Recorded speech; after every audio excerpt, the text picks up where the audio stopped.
Bismillahirrahmanirrahim. Assalamualaikum warahmatullahi wabarakatuh. Perkenalkan, saya Sukhairi Syahputra dari kelas HKI 5C NIM 123 12105.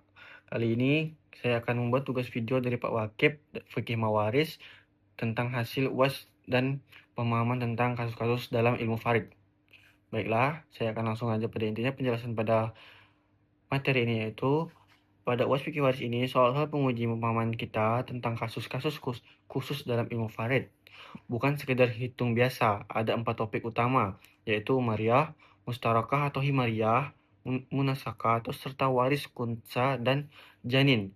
Saya akan jelaskan satu persatu secara ringkas dan mudah untuk kita pahami. Soal yang pertama itu adalah masalah Umariyah 1 dan Umariyah 2. Di mana dalam masalah ini, Umariyah adalah kasus waris yang melibatkan ayah, ibu, dan salah satu pasangan atau suami istri. Umariyah 1 atau ahli warisnya yaitu suami, ibu, dan ayah. Pembagiannya menurut jumhur ulama yaitu suami mendapatkan setengah atau 1/2, ibu mendapatkan 1/3 dari sisa, bukan 1/2 dari keseluruhan. Ayah mendapatkan sisanya. Tujuannya agar bagian ayah tidak lebih kecil dari ibu sesuai prinsip keadilan dalam farid. Umariyah 2, ahli warisnya terdiri dari istri, ibu, dan ayah. Pembagiannya di sini yaitu istri mendapatkan 1/4, ibu mendapatkan 1/3 dari sisa harta, dan ayah mendapatkan sisanya. Dalil yang digunakan dalam ijtihad Umar bin Khattab yang diterima oleh jumhur ulama karena menjaga proporsi keadilan antara ayah dan ibu. Dan pada soal kedua, masalah mustarakah atau Umariyah. Kasus ini disebut mustarakah atau Umariyah karena ada penggabungan saudara si ibu dan saudara sekandung dalam pembagian harta. Ahli warisnya dalam ini yaitu suami, ibu, saudara si ibu, dan saudara sekandung. Disebut mustarakah karena saudara sekandung ikut berbagi bersama saudara si ibu, padahal biasanya mereka terhalang. Karena menurut mazhab Syafi'i, saudara sekandung ikut mendapatkan bagian bersama saudara si ibu karena hubungan ibu dianggap sama. Menurut mazhab Hanafi, saudara sekandung ini tidak ikut karena masih ada hubungan ayah. Ini menunjukkan adanya perbedaan ijtihad ulama dalam memahami keadilan pembagian waris. Baiklah, dan selanjutnya dalam soal ketiga itu munasakah. Dalam munasakah ini adalah kasus ketika ahli waris meninggal dunia sebelum harta warisan dibagikan, lalu muncul ahli waris baru. Misalnya dalam soal pewaris pertama meninggalkan istri dan 2 anak laki-laki.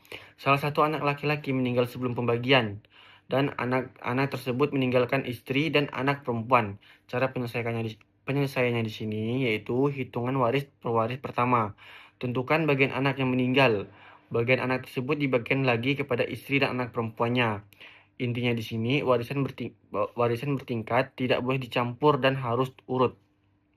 Itu tadi soal 3. Dan dalam soal keempat di sini waris kunsa dan janin. Kunsa adalah seorang yang belum jelas jenis kelaminnya. Jika belum bisa dipastikan, diberi bagian terkecil dari kemungkinan laki-laki atau perempuan. Sisanya ditahan sampai jelas statusnya.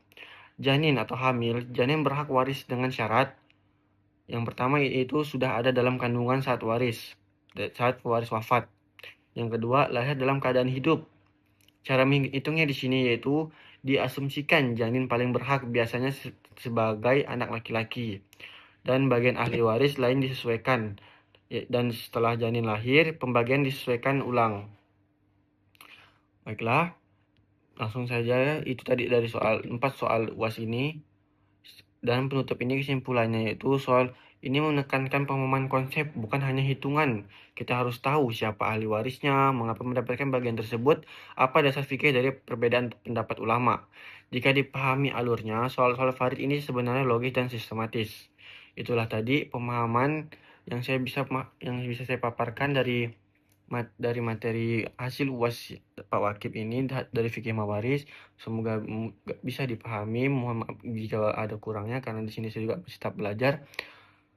Sekian dari saya. Wassalamualaikum warahmatullahi wabarakatuh.